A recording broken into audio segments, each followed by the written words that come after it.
யாருமா வெளியே? யாரோ ரோட்ல போறவங்கப்பா, தவிக்குதுன்னு தண்ணி கேட்டாங்கப்பா. அட அவங்கெல்லாம் நம்மால் இல்ல போலம்மா. சொம்பள தண்ணி கொடுக்காத, ஒரு கப்பல் ஊத்தி கொடு. சரிங்கப்பா. ஏமா தண்ணியை கொடுத்தமா வந்தமான் இருக்கணும். வா. வந்துட்டேன்ப்பா. சீக்கிரம் இங்க இருந்து போ, நம்ம ஈவினிங் பார்க்ல மீட் பண்ணலாம். என்னடி உங்க அப்பா ஜாதி பார்த்தா தண்ணி கூட தருவாரா? அதான் நான் சொன்னேன்ல, எங்க வீட்டுல எல்லாரும் அப்படிதான். இதுல எங்க கேஸ்ல மாப்பிள்ள வேற பாத்துருக்காங்க. நம்ம பேசாம ஓடி போயிடலாமா?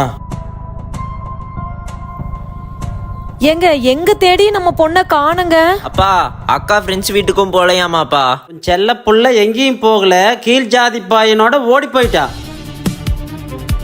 நான் ஒரு பையனை விரும்புறேன்ப்பா. அவன் கீழ் ஜாதிங்கிறதுனால நீங்க ஒத்துக்க மாட்டீங்கன்னு எனக்கு தெரியும்ப்பா. அதனால தான்ப்பா நான் இந்த முடிவுக்கு வந்தேன். என்னை மன்னிச்சிருங்கப்பா. நான் இந்த பையனோடவே சந்தோஷமா வாழ்ந்துக்கிறேன். என்னை யாரும் தேட வேண்டாம். அப்படி இதோ வந்துட்டே இருக்கேன். அவளை கொல்லாத விடக்கூடாது. உங்க அக்கா வேற ஜாதி பையனோட மோப்பம் பிடிச்சி போயிட்டா. சரிங்கப்பா, அவளை உயிரோடையே விட மாட்டேன்.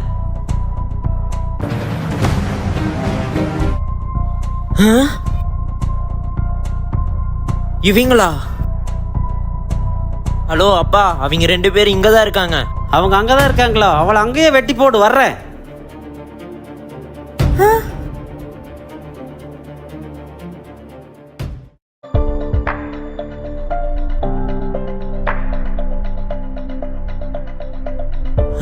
அவளை கொன்னுட்டியா? கீழ் ஜாதிக்காரனை நம்பி போனாலே அவளை கொன்னுட்டியாடா? சொல்லு.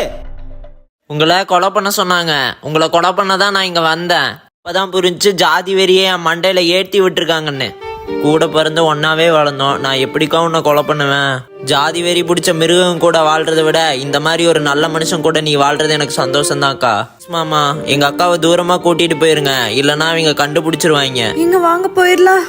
ஒரு நிமிஷம் இருமா.